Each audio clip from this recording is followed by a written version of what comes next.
Goeiemôre, Dok Matt wat praat. Ons is by 'n vakansiedorp en oral in die dorp is daar groot baniere wat sê kermis. Saterdag kermis.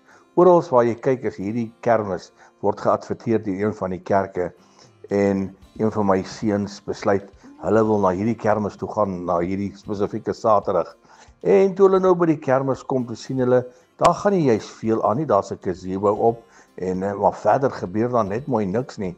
En hy loop die predikant daar raak en hy vra, hoorie so, wat gaan aan? Julle adverteer oral kermis en hier is daar nou geen kermis nie. Hier's nie niks wat hier gebeur nie. En die predikant sê vir hom, meneer, hier is nie 'n kermis vandag nie. Hier's vandag 'n begrafnis. Hier's by die verkeerde kerk.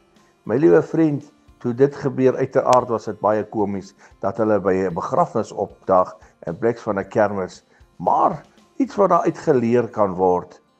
Ons moet seker maak dat ons by die feesmaal van alle feesmale gaan aansluit, by die regte plek gaan uitkom, dat ons nie by 'n dooie spul gaan uitkom waar daar niks gebeur nie, dat ons in die verderf gaan eindig nie, maar dat ons eerder saam met die koning van alle konings by die feesvieringe van alle feesvieringe sal wees.